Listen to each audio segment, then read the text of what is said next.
Hello Standard 4th. Welcome in EVS lecture. This is our 36th lecture and we are going to discuss our chapter number 12.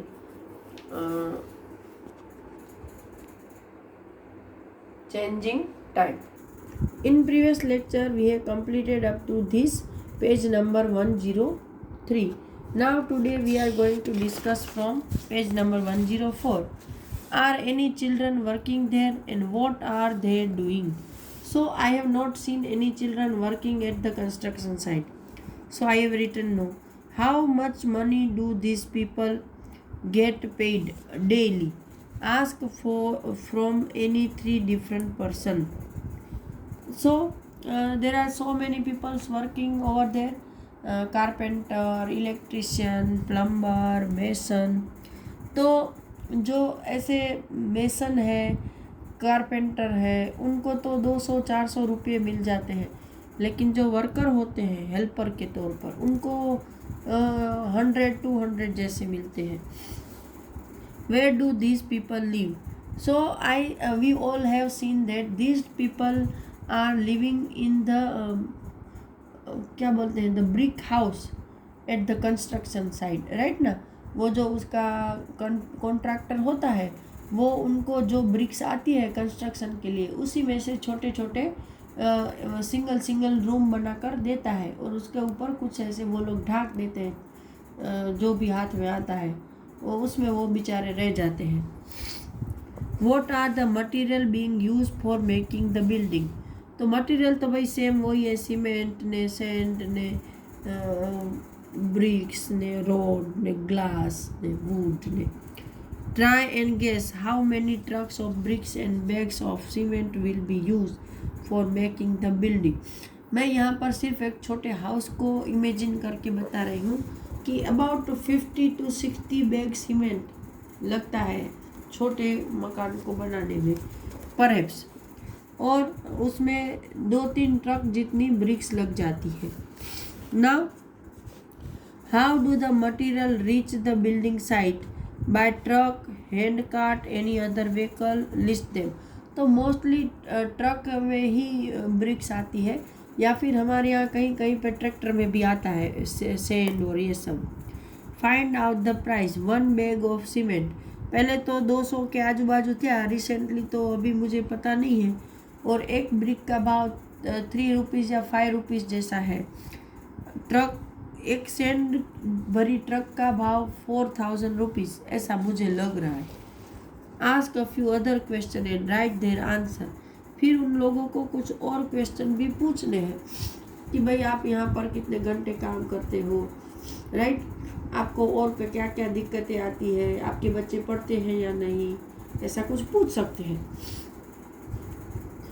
Over the 60 years, different material were used at different time in Chetan Das house.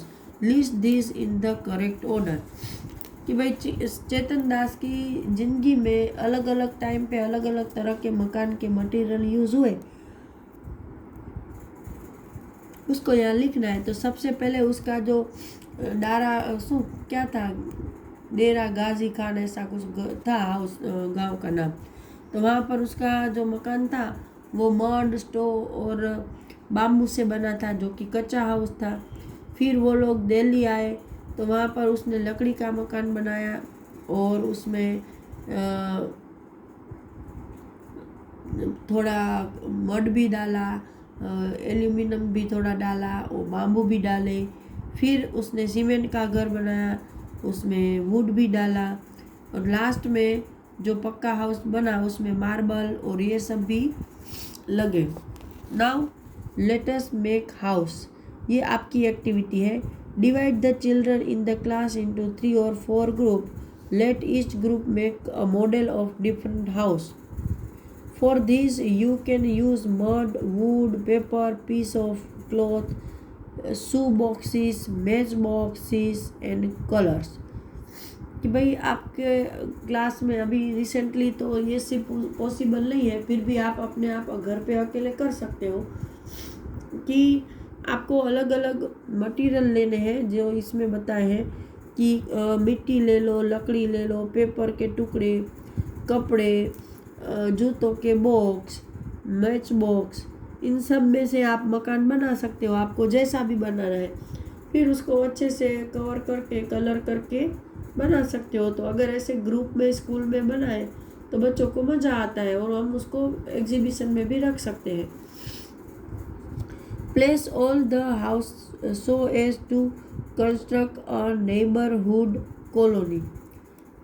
और फिर उनको हमारे ये जो अपने मकान बना है तो उनको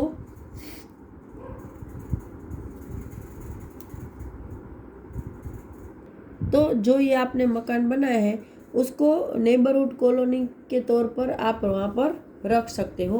तो यहाँ पर हमारा चैप्टर नंबर 12 खत्म हो रहा है। Now I am going to start new chapter number 13, a river's tale, मतलब एक नदी बोलती है। तो look carefully at the picture of the river, read the word given below. Boat, flowing water, blue, fish, water plants, river, foul smell, big ship, oil, river bank, factories, washing clothes, animals, other work, change, city. Use this word to make a story. Give a title to your story also. मतलब कि यहाँ पर एक river का picture दिया है। देखो ये यहाँ माउंटेन से ये रिवर निकल रही है और बहती बहती यहाँ तक आती है। यहाँ देखो स्टार्टिंग में वो इसमें इतने सारी फिशेस है, फिर धीरे धीरे फिशेस कम हो रही है, फिर और कम हो रही है। उसका कलर चेंज, यहाँ पर बिल्कुल कलर चेंज हो गया है और फिश तो बहुत ही ज़्यादा रेयर बची है। तो इस पिक्चर को देखना है। उसके किनारे देखो कि स्टार्टिंग में बहुत सारे ग्रीन पेड़ थे, फिर पेड़ घट रहे हैं, एनिमल्स कम हो रहे हैं, फिर फैक्ट्रियाँ बढ़ रही है ना, और वो उसके अंदर कूड़ा अपना डाल रहे हैं। यहाँ पर से सिटीज़ में से उसके अंदर कचरा जा रहा है ड्रेनेज का और उसका कलर चेंज हो रहा है। तो इस पिक्चर को देखकर आपको यहाँ जो वर्ड दिए हैं तो आपको रिवर की कहानी लिखनी है कि रिवर के साथ क्या क्या होता है। ओके, अगर आपको आता है तो आप ट्राई कर सकते हो और ये करना भी चाहिए ताकि आपकी वोकेबुलरी इम्प्रूव होगी। तो यहाँ पर मैं स्टार्ट कर रही हूँ। Look at the pictures and answer the following question. What is the colour of the river where it's begin. Starting में रिवर जब शुरू हुई तो उसका कलर ब्लू है, pale blue. At some places there are many fishes in the river, at other there are only a few, and at some places there are dead fish. What could be the reason for this? Discuss.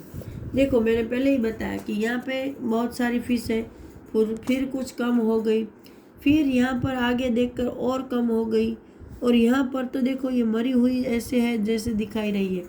तो इसका reason क्या है? तो starting में उसको fresh environment मिल रहा है, वहाँ पर कोई उसमें गंदगी नहीं डाली जा रही है, कोई वेस्ट नहीं है। तो जो एक्वाटिक लाइफ है वो बहुत ही ज़्यादा ग्रो कर रही है। और जैसे जैसे सिटीज़ और फैक्ट्रीज से गुजरती है तो उसमें वेस्ट डाला जाता है, केमिकल वेस्ट है, गंदा वेस्ट है, तो जो एक्वाटिक लाइफ को इफ़ेक्ट करता है, जिससे उसकी जो संख्या है वो कम होती जा रही है। Now what can be seen in the river before it reach the village। जब वो गांव में पहुंचती है तो उससे पहले ये देखो यहाँ पर गांव है, ओके, ये छोटा सा गांव है। तो उससे पहले उसमें आपको क्या क्या दिखता है? तो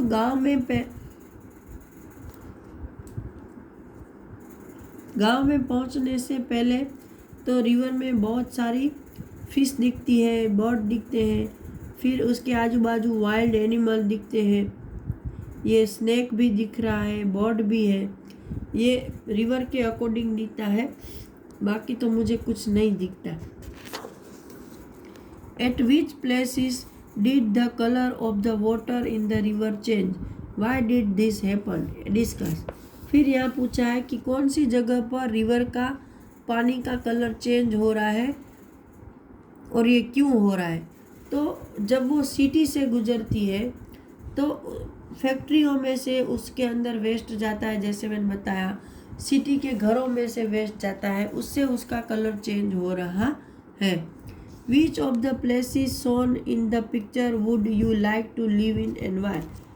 पिक्चर में बताए हुए प्लेस में से कौन सी जगह पर रहना आपको ज़्यादा पसंद है? तो भाई विलेज में भी रहना पसंद है मुझे तो उसमें मज़ा आता है, कितना अच्छा लग रहा है। Would you like to change any of the things that you seen in the picture, why and how? कि भाई इस पिक्चर में दिखा है उसमें कुछ आपको चेंज करना अच्छा लगेगा? तो हाँ मुझे लगेगा। पहला तो ये सिटी का वेस्ट उसको बंद कर दो, उसको कहीं और डालो या कुछ भी करो, फिल्टर करो, बाद में डालो। फैक्ट्री के वेस्ट को never put in the river, उसको रिवर में मत डालो, और डालना ही है तो उसको पहले फिल्टर करो अच्छे से, ताकि रिवर का कलर चेंज ना हो, उसके अंदर जो एक्वाटिक लाइफ है उसको डैमेज ना हो, बस। Have you seen people throwing different things into river और water bodies? What could be done to keep river clean? Discuss. कि भाई आपने देखा है लोगों को कचरा डालते हुए? तो हाँ हम सब ने देखा है, गणपति को डालते हैं, उसके रिलेटेड पूजा का सामान डालते हैं, बुके डालते हैं, कुछ भी कचरा हो। तो रिवर को क्लीन रखने के लिए क्या करना चाहिए? तो सबसे पहले तो never throw garbage, never wash your clothes, never bathe yourself और never bathe your animals. Yes, this is true.